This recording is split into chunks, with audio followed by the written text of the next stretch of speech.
Good morning चलो।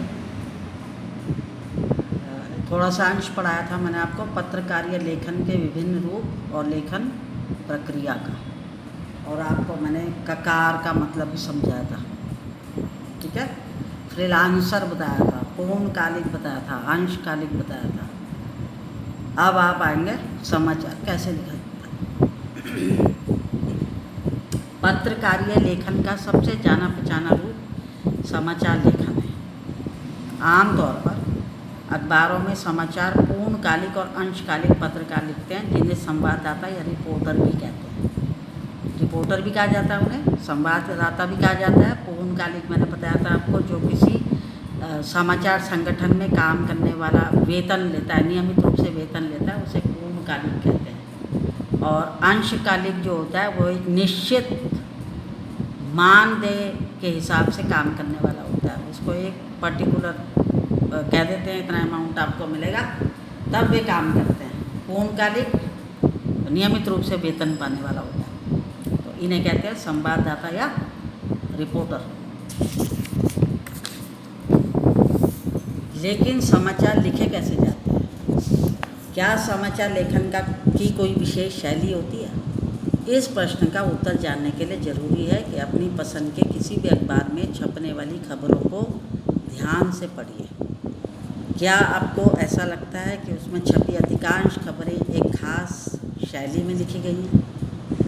आपने बिल्कुल ठीक पहचाना। अखबारों में प्रकाशित अधिकांश समाचार एक खास शैली में लिखे जाते हैं।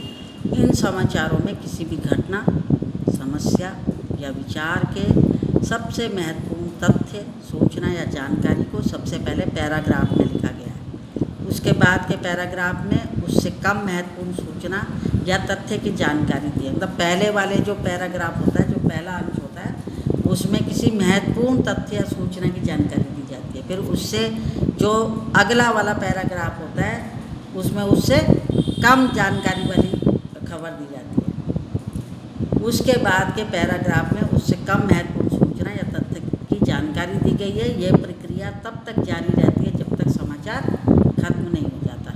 तो पिछले अध्याय में हमने समाचार लिखने की शैली के बारे में बताया। पिछला जो आपने पाठ पढ़ा था तो उसमें आया था इसके बारे में। जैसा कि आपको पता है कि इसे समाचार लेखन की उल्टा पिरामिड शैली, मतलब इन्वर्टेड पिरामिड स्टाइल के नाम से जाना जाता है।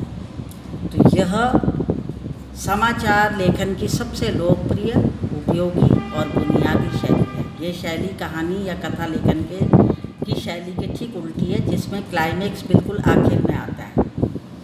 इसे उल्टा पिरामिड इसलिए कहा जाता है क्योंकि इसमें सबसे महत्वपूर्ण तथ्य या सूचना यानी क्लाइमेक्स पिरामिड के सबसे निचले हिस्से में नहीं होती, बल्कि इस शैली में पिरामिड को उलट दिया जाता है।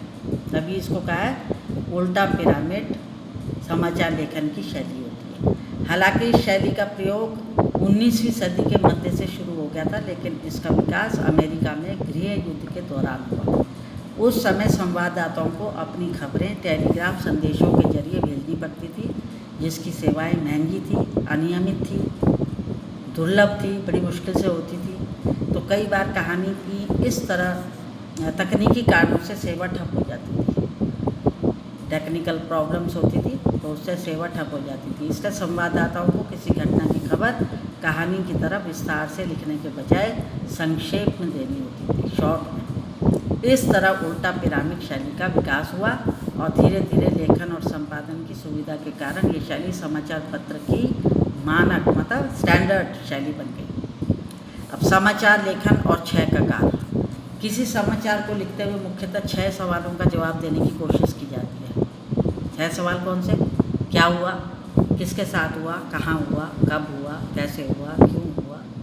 इस क्या, किसके या कौन, कहाँ, कब, क्यों, कैसे को 6 ककारों के रूप में भी जाना जाता है, जो मैंने आपको ये बताया था। क्या, कौन, कहाँ, कब, क्यों, कैसे, ये होते हैं 6 ककार, जो समाचार लेखन में जिनका महत्वपूर्ण स्थान है। समाचार के मुखड़े, इंट्रो यानी पहले पैराग्राफ या शुरुआती 2-3 पंक्तियों में आमतौर पर 3 या 4 ककारों को आधार बनाकर खबर लिखी जाती है। ये 4 ककार हैं: क्या, कौन, कब और कहाँ। इसके बाद जो समाचार की बॉडी में बाद में जो उसके खबरें आती हैं और समापन के पहले बाकी दो ककारों जैसे कैसे और क्यों का जवाब दिया जाता है। पहले इनका होता है क्या, कौन, कब और कहाँ। पहले इन ककारों के बारे में समाचार लिखा जाता है। उसका जो मुखड़ा होता है मतलब शुरुआत होती है उसमें पहले ये लिखा जाता है, उसके बाद वाले अंश में कैसे और क्यों का जवाब दिया जाता है। तो इस तरह 6 ककारों के आधार पर समाचार तैयार होता है। इनमें से पहले 4 ककार क्या, कौन, कब, कहाँ सूचनात्मक और तथ्यों पर आधारित होते हैं, जबकि बाकी दो ककारों कैसे और क्यों में विवरणात्मक बहुत डिटेल में बताया जाता है, व्याख्यात्मक पूरा व्याख्या की जाती है उसकी, और विश्लेषणात्मक पहलू पर जोर दिया जाता है। ऐसे लिखे जाते हैं समाचार। अब अखबार में प्रकाशित एक समाचार पर गौर कीजिए। मास्को में छत ढहने से 4 लोग मरे, 29 घायल। समाचार का इंट्रो है ये। मास्को 23 फरवरी उत्तर पश्चिमी मास्को के बाउमांस्की बाज़ार में गुरुवार की शाम छत ढहने से 4 लोगों की मौत हो गई और 29 घायल हो गए। 100 से अधिक लोगों के अब भी मलबे में फंसे होने की आशंका है। घायलों को अस्पताल में भर्ती करा दिया गया है। इस तरह से इसका शुरुआत हो गई। फिर समाचार की बॉडी में क्या बताया, प्रत्यक्षदर्शियों के मुताबिक जो देखने वाले लोग वहाँ पे मौजूद थे उनके मुताबिक पहले तो बाउमास्की भूमिगत बाजार की गुंबदनुमा विशालकाय छत ढही, जो वहाँ खड़े हुए थे पहले से देख रहे थे सब कुछ, उन्हें कहते हैं प्रत्यक्षदर्शी। मतलब सामने हो रहा है, उनके सब कुछ सामने हुआ। तो सबसे पहले गुंबदनुमा विशालकाय छत ढही, उसके बाद छत को संभालने वाले खंभे एक एक करके गिरने लगे। शहर में मेयर ने इस दुर्घटना के पीछे किसी आतंकवादी संगठन का हाथ होने की बात से साफ इनकार किया है कि आतंकवादियों का इसमें कोई हाथ नहीं है। प्रारंभिक जांच से पता चला है कि पिछले दिनों हुए भारी हिमपात की वजह से बर्फ़ बहुत पड़ी, इस वजह से इस 30 साल पुरानी इमारत की छत ढही है। मतलब उसका कारण हिमपात बताया गया, बर्फ़ गिरना। आपात मामलों के मंत्री सरगेई शोगो ने बताया कि मलबे के नीचे अभी कई लोग जिंदा हैं, वे रो रहे हैं, चिल्ला रहे हैं और किसी भी तरह अपने जीवित होने के संकेत बाहर भेजने की कोशिश कर रहे हैं। मोबाइल ऑपरेटरों ने भी मलबे से 100 से अधिक मोबाइल संदेश मिलने की पुष्टि की।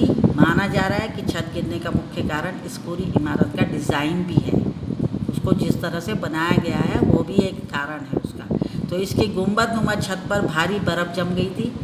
संभवतः हो सकता है कि गुंबद बर्फ़ का वजन बर्दाश्त नहीं कर पाया और इसलिए गिर गया। तो उपरोक्त समाचार के पहले ही पैराग्राफ यानी मुखड़े, ये जो मुखड़ा बताया था मैंने आपको इंट्रो में 4 ककारों क्या, कौन, कब और कहाँ के बाबत जानकारी दी गई है, जबकि उसके बाद के 3 पैराग्राफ में 2 अन्य ककारों कैसे और क्यों के जरिए दुर्घटना के कारणों पर रोशनी डाली गई है। तो अधिकांश समाचार इस शैली में लिखे जाते हैं, लेकिन कभी कभी अपने महत्व के कारण कैसे और क्यों भी समाचार के मुखड़े में आ सकते हैं। ज़रूरी नहीं है कि ये नया आ सके, ये इसके मुखड़े मतलब इंट्रो में आ सकते हैं। एक और बात याद रखने की है कि समाचार में सूचना के स्रोत यानी जिससे जानकारी मिली है उसको भी अवश्य उद्धृत करना चाहिए, जिससे सूचना मिली है। जैसे उपरोक्त समाचार में प्रत्यक्षदर्शियों और आपात मामलों के मंत्री को उद्धृत किया गया है, जैसे प्रत्यक्षदर्शियों के बारे में भी बताया और फिर उसके बाद आपात मामलों के जो मंत्री हैं सरगेई शोगो के का भी जिक्र किया उसमें। ऐसा भी होता है। फीचर क्या है, ये तो समाचार लेखन था आपका। अब आपका आता है फीचर। फीचर लिखने को आता है बेटा आपको बोर्ड की परीक्षा में, तो ध्यान से सुनिए इसको। अखबारों में समाचारों के अलावा भी अन्य कई तरह का पत्रकारीय लेखन छपता है, इनमें फीचर प्रमुख है। समाचार और फीचर के बीच स्पष्ट अंतर होता है। फीचर एक सुव्यवस्थित, सृजनात्मक और आत्मनिष्ठ लेखन है जिसका उद्देश्य पाठकों को सूचना देने, शिक्षित करने के साथ मुख्य रूप से उनका मनोरंजन करना होता है। फीचर समाचार की तरह पाठकों को तात्कालिक घटनाक्रम से अवगत नहीं कराता, उस समय होने वाली घटनाओं से परिचित नहीं कराता है। फीचर लेखन की शैली भी समाचार लेखन की शैली से बिल्कुल अलग होती है। समाचार लेखन में वस्तुनिष्ठता और तथ्यों की शुद्धता पर जोर दिया जाता है, यानी समाचार लिखते हुए रिपोर्टर उसमें अपने विचार नहीं डाल सकता, जो बात है वही बताएगा। जबकि फीचर में लेखक के पास अपनी राय या दृष्टिकोण और भावनाएं जाहिर करने का अवसर होता है, फीचर में डाल सकता है उन चीज़ों को। दूसरे, फीचर लेखन में उल्टा पिरामिड शैली का प्रयोग नहीं होता, यानी फीचर लेखन का कोई एक तय ढांचा या फॉर्मूला नहीं होता। फीचर लेखन की शैली काफ़ी हद तक कथात्मक शैली की तरह होती है, जिसको सोच के लिखा जाता है। तीसरे, फीचर लेखन की भाषा समाचारों के विपरीत सरल होती है, रूपात्मक होती है, आकर्षक होती है, मन को छूने वाली होती है। फीचर की भाषा में समाचारों को सपाट बयानी नहीं चलती, मतलब समाचारों की सपाट बयानी, जो मन में आ रहा वही बोल दिया, ऐसे नहीं होता। लेकिन इसका अर्थ ये नहीं है कि फीचर की भाषा और शैली को अलंकारिक और दुरूह माने कठिन बना दिया जाए। फीचर में समाचारों की तरह शब्दों की कोई अधिकतम सीमा नहीं होती। फीचर आमतौर पर समाचार रिपोर्ट से बड़े होते हैं। अखबारों और पत्रिकाओं में 250 शब्दों से लेकर 2000 शब्दों तक के फीचर छपते हैं। तो फीचर आपको लिखने के लिए आता है, इसलिए फीचर को ध्यान से सुनना पड़ेगा आपको।